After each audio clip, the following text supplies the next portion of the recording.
there, Miss Jackson here.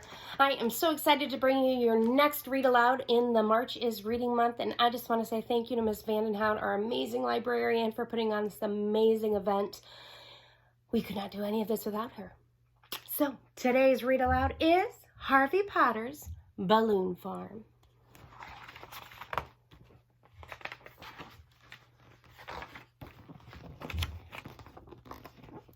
Harvey Potter was a very strange fellow indeed. He was a farmer, but he didn't farm like my daddy did. He farmed a genuine U.S. government-inspected balloon farm. No one knew exactly how he did it.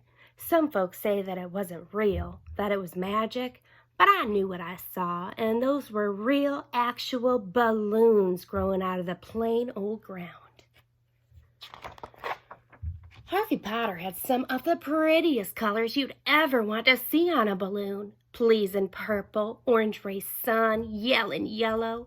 There was a two-shot red and jelly bean black, bloomin' blue, and grassy green. He had all kinds of shapes, too. Round balloons, long ones, animal shapes, clowns with big noses and mouths. He even grew monster balloons with scary faces and great big sharp teeth in time for Halloween. I tell you, Harvey Potter was a strange fellow, all right. To look at him, he was quite plain.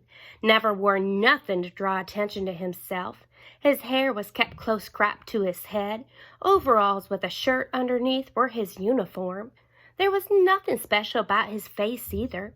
What wasn't so plain about him was the conjure stick he carried with him wherever he went. Sometimes he used it to scratch his back, but mostly he just carried it under his arm. It was Weasel Mayfield who called the government on him, so the government come out to Harvey Potter's balloon farm bright and early one morning. Our whole town turned out for them, and though nobody said what they thought, we all held our breath, hoping we could keep our balloons. We never knowed how to grow nothing but trees, maple, sycamore, pine, oak, and regular kinds of stuff like corn and okra and tomatoes. But Harvey Potter grew balloons, and no one knew what he used for seed either. Anyway, the government men were standing around in white coats and white hats and white gloves. They kept us so far back we could hardly see, but I climbed right up in the sycamore tree and saw everything. They pulled and they poked, and finally they pricked one of those plants with a pin. And what was supposed to happen did. The balloon popped. Even they couldn't argue with that. So they gave Harvey Potter the right to grow balloons. He never asked them for it, mind you, but he took it anyway, just to be polite. Let me tell you, it made everybody happy. Well, almost everybody. Weasel was sore. Now, I had quite an interest in Harvey Potter's balloon farm, and I decided I was going to get to know him. He didn't seem to mind. In fact, he let me get to know him right good. I'd bring him lemonade or sit on his porch and swing in his swing, but he never would confide in me about how he grew those balloons. I didn't pry. After a while, I just liked going around him. He didn't ask you no questions about why you weren't this or that. He just let a person be. He let a person sit and think out loud sometimes, and, well, that's a mighty good thing to do. Still, something in me was a hankering to know, so I decided I was just going to go out there in the nighttime. That was when he did his field work. I told you he was strange.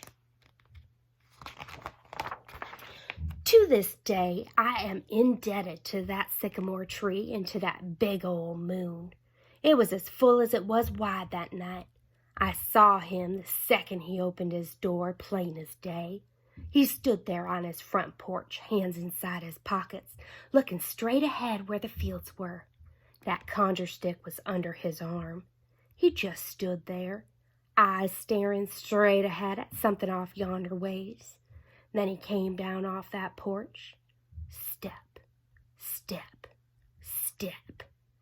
His steps all seemed so big and so loud. It must have been his heavy field shoes.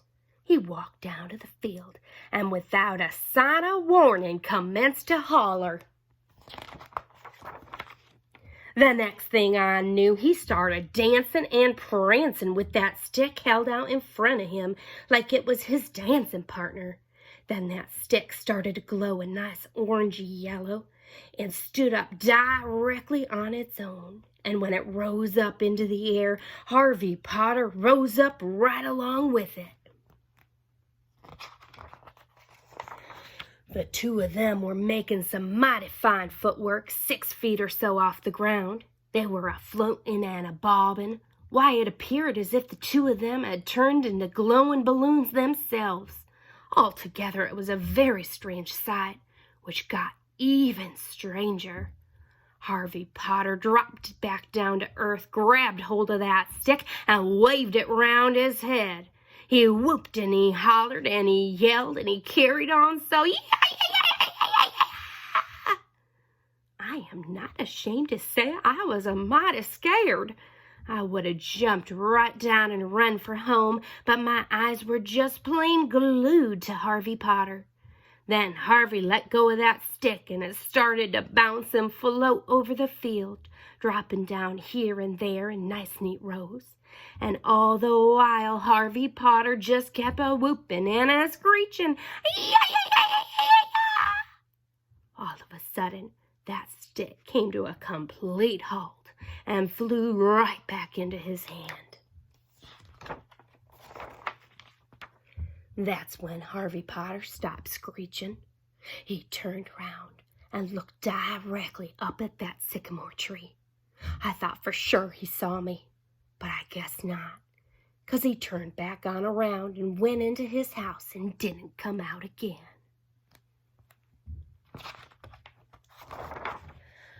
I climbed down and I fell off to sleep and waiting. In the morning, when I woke up wet with dew and shivering cold, little bitty colored mounds were popping up all over the ground. When I ran back after supper time, they had all come up in the glory of that day's sun. I tell you, it was a sight. Harvey Potter saw me out there in his fields admiring his latest crop of balloons. He said I could take as many as I wanted. I took 3. A clown, and an elephant, and I couldn't resist the jelly bean black one. I didn't touch the monster ones on account of they were just too plain scary. Oh, those were the times. Harvey Potter went right on growing the best, prettiest balloons this side of anywhere, and we never heard a word from the government men again either. As for Weasel Mayfield, he was so riled up over the fun we were having with our balloons that he packed up and moved off to parts unknown. I remember those days well.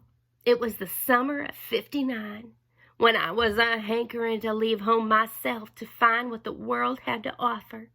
Harvey Potter grew me a balloon that was big enough to carry me off. That's how I landed in this place here. I never did go back home and never did want to. This here place was just right for me.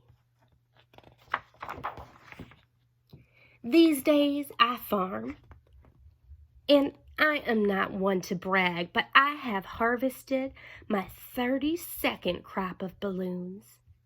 Now, I don't grow mine the exact same way as Harvey Potter does, on account of I am not Harvey Potter. I have my own methods. Maybe I'll show you someday.